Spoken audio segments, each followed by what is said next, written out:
పెద్దలు రవీందర్రావు గారు, బాల్కసుమన్ గారు మొత్తంగా ఇక్కడ జరుగుతున్నటువంటి పరిణామాలన్నీ కూడా మీ అందరికి కూడా తెలియజేయడం జరిగింది.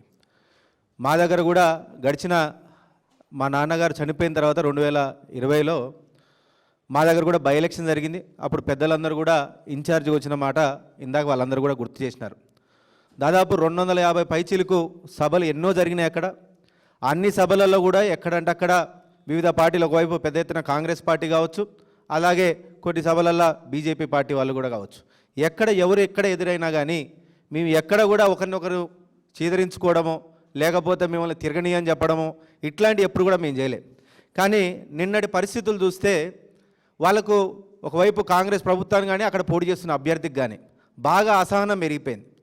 ఖచ్చితంగా ఓడిపోతున్న రిపోర్ట్లను చూసి ఇప్పుడు మంచిగుంటే సరిపోదు, బెదిరిస్తే కానీ వీళ్ళు దారిలోకి రారన్న ఒక అసహనంతో ఈరోజు బీఆర్ఎస్ పార్టీ వాళ్ళు బయట తిరగరని మూర్ఖంగా మాట్లాడుతున్నారు.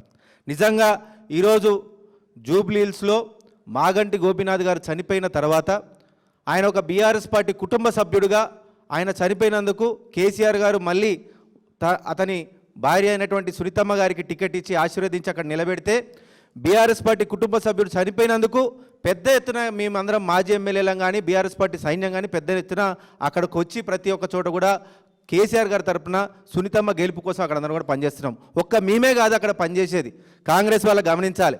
2 ఏళ్ల క్రితం వాళ్ళు ఏదైతే 420 హామీలు మొత్తం 6 గ్యారంటీల పేరు చేసినటువంటి మోసపోయిన ప్రతి ఒక్కరు కూడా 4,000 పింఛన్ కోసం ఎదురు చూస్తున్న వృద్ధులు కావచ్చు, ఉద్యోగాల కోసం చూస్తున్న నిరుద్యోగులు కావచ్చు, మహాలక్ష్మి పేరు మీద 2,500 పేరు చెప్పి మోసం చేసినటువంటి మహిళలు కావచ్చు, పెద్ద ఎత్తున ప్రతి ఒక్కరు కూడా స్వచ్ఛందంగా అక్కడికి వచ్చి కాంగ్రెస్ పార్టీకి ఖచ్చితంగా బుద్ధి చెప్పాలి అన్న కసితో అక్కడ తిరుగుతున్న మాట కాంగ్రెస్ ప్రభుత్వం గమనించాలి. ఒక బీఆర్ఎస్ పార్టీని బెదిరిస్తే ఇది తెలంగాణ ఉద్యమ పార్టీ, ఇక్కడ భయపడడానికి కూడా సిద్ధంగా లేడు. పెద్ద ఎత్తున అక్కడ స్థానికంగా ఉన్నటువంటి ఆ డివిజన్లో కూడా మొత్తంగా సెటిలర్లే ఉన్నారు, చుట్టుపక్కల తెలంగాణ ప్రాంతం నుంచి వచ్చిన వాళ్ళే ఉన్నారు. ఒక్క మా నాగార్జున సాగర్ నియోజకవర్గం నుంచే దాదాపు 100 కుటుంబాల దాకా అక్కడ ఉన్నాయి.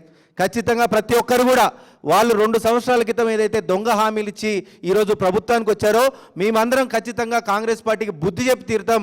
మాకు వచ్చిన ఈ ఓటు, మాకు రేపు మేము వేసే ఈ ఓటు ఖచ్చితంగా తెలంగాణ ప్రజలకు వాళ్ళు చేసినటువంటి మోసానికి మేము ప్రతిరూపంగా మేమందరం కూడా ఖచ్చితంగా కేసీఆర్ గారికి, కారు గుర్తుకి, సునీతమ్మ గారికి వేసి గెలిపించుకుంటామని పెద్ద ఎత్తున ప్రతి ఒక్కరు కూడా మాకందరూ కూడా స్వాగతం పలుకుతున్నది కూడా అతను గమనించి ఈరోజు ఆయన మొత్తం అసహనానికి గురై అక్కడ ఉన్నటువంటి కాంగ్రెస్ అభ్యర్థి అడ్డగోలుగా ఆయన మాట్లాడడం చూస్తున్నారు.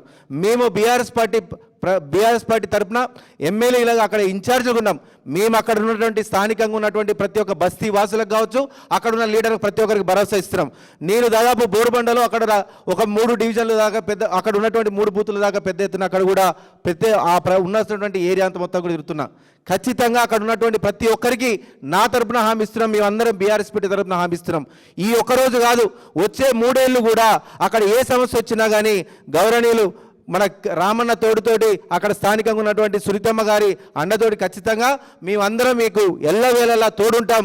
మీ ఒక్కరికి ఎటువంటి హాని జరగనీయం. ఖచ్చితంగా వాళ్ళు ఎంత భయభ్రాంతులకు గురి చేసినా మీరు ధైర్యంగా ఉండాలి. మేమందరమే కాదు, ఖచ్చితంగా తెలంగాణ వ్యాప్తంగా కూడా పెద్ద ఎత్తున వస్తున్నారు. కాంగ్రెస్ పార్టీని ఈ ఎన్నికల్లో బొందబెట్టడానికి సిద్ధంగా పెద్ద ఎత్తున కదిలిస్తున్న సంగతి కూడా తెలియజేస్తూ జూబ్లీహిల్స్ ప్రజానీకం ఖచ్చితంగా కారు గుర్తుకి ఓటేసి తెలంగాణలో కాంగ్రెస్ ప్రభుత్వం చేసినటువంటి మోసాన్ని వాళ్ళ ఓటు ద్వారా బుద్ధి చెప్పాలని కూడా తెలియజేస్తున్నాను. ధన్యవాదాలు. జై తెలంగాణ.